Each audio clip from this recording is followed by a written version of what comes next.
casa prințului Harry, navigatorul, care s-a născut în 1394, chiar, se spune chiar în această clădire.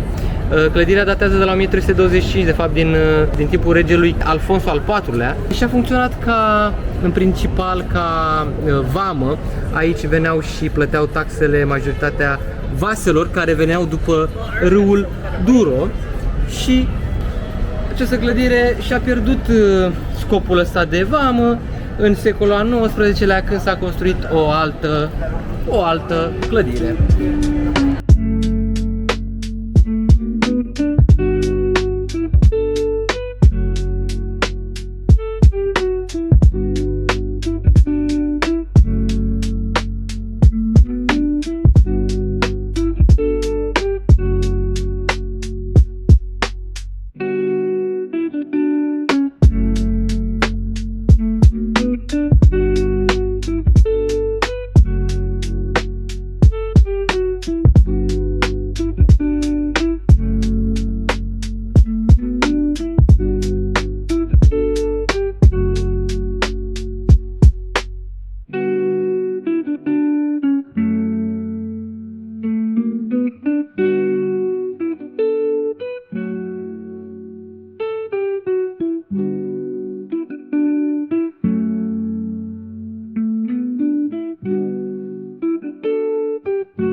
Sao Bento Train Station, care este stația de tren Sao Bento, Sfântul Bento, se află pe fostele rămășițe ale unei biserici, care a fost Sao Bento de Ave Maria.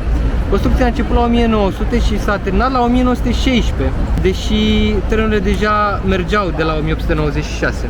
Arhitectul din Porto, José Marquez da Silva, a proiectat această stație în stilul Beaux-Arts franțuzesc.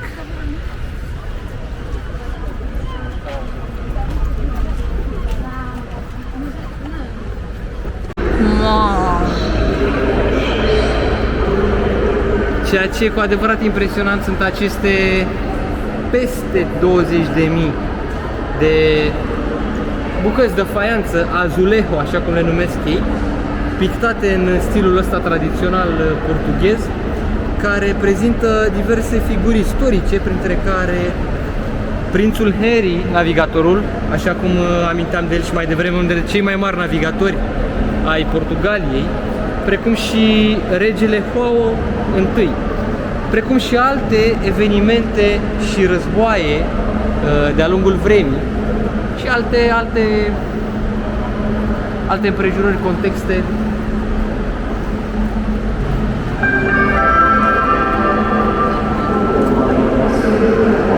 În stația asta de tren nu vii doar să prinzi un tren, să vii, să pleci din Porto, vii pur și simplu să te delectezi cu splendoarea arhitecturală și cu...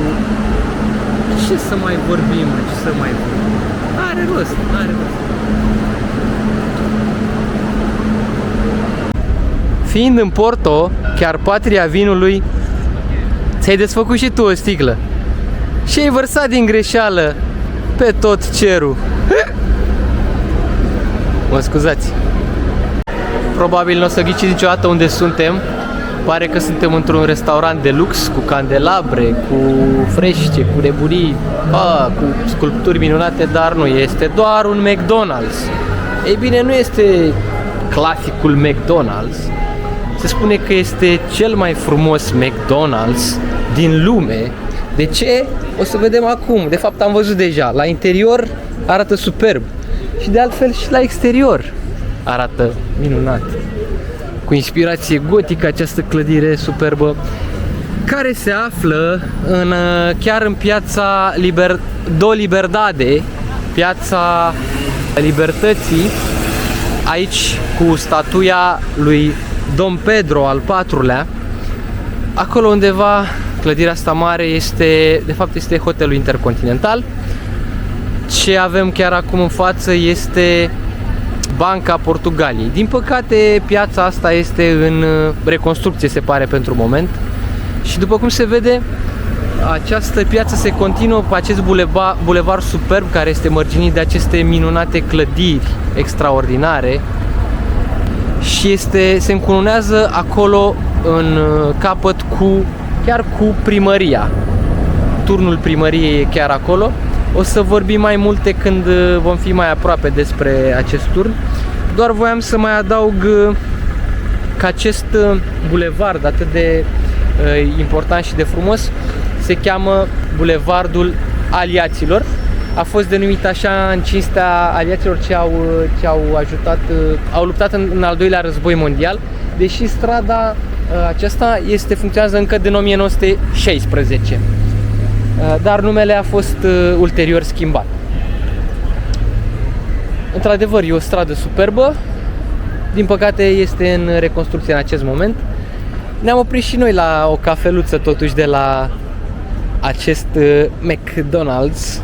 Cum e cafeaua? Are alt gust? E cea mai bună cafea de lume, așa cum e și restaurantul ăsta? Cel mai... Clar nu, e cea mai oribilă cafea din lume, dar merge. Serios? Caldă. Serios? Chiar așa?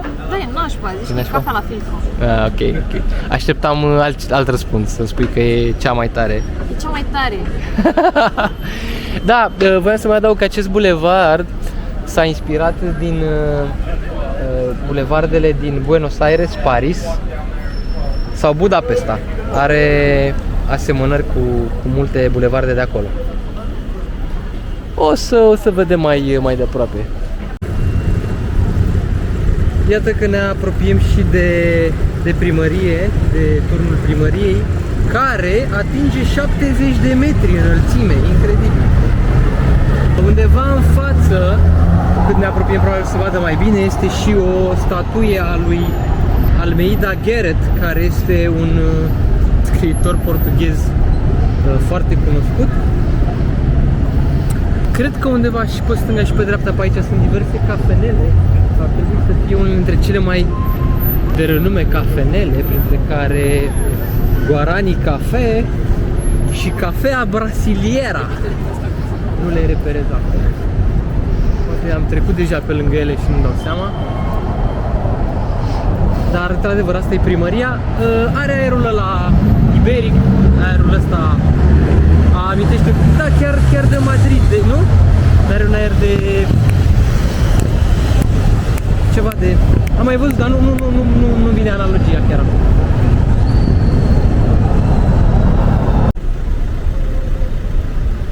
Această fântână cu această piscină practic face parte din ansamblul pieței, piață ce a fost amenajată de câștigătorul atâtor premii de arhitectură, multor premii de arhitectură, același Álvaro Siza, ce a proiectat și în Lisabona pavilionul expozițional. Exact, mulțumesc. Din acest unghi. Da, efectul optic, mă rog, iluzia optică pe care o creează practic piesa centrală a acestei piețe, că inițial n-am observat, dar ulterior, după ce am zis Álvaro Siza, am zis, bă, trebuie să fie ceva cu piața asta, că e prea banală și într-adevăr asta e piesa centrală și piesa de bază, creează efectul ăsta de oglindire, da? Și în același timp pare că apa e în pantă, deși ea e statică. Și nu e în pantă, e perfect lină, dar se creează efectul ăsta din cauza unghiurilor marginilor. Și cum a spus Oana, oglindirii. Foarte interesant.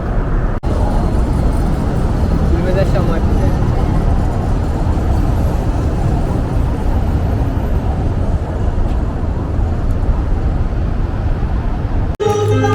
Fado, hai să-ți cânt un fado.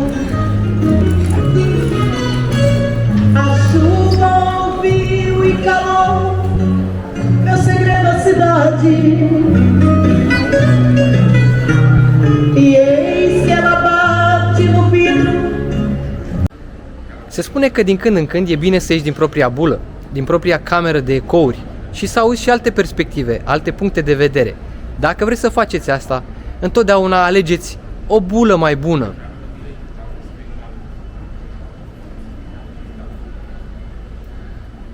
Ce să faci? Te muși de cap. De ce? Ești insuportabil. Nu mă las să cumpăr câte de-astea vreau eu. Suntem la o mică cină. Un pastiș din nata de seară. Mamă, dar cum miroase. Miroase bine? Nu, zici, dacă stai Că ai aici, spus corticioară. te faci cât un porc. Mănânci din astea într-una. Porcușor de Guinea. Ia să vedem. Zice că ar fi cea mai bună. Sau printre cele mai bune? Adevărat? Cât de bună e? Mai bună ca aia din Lisabona? A? Cum e? Zi serios.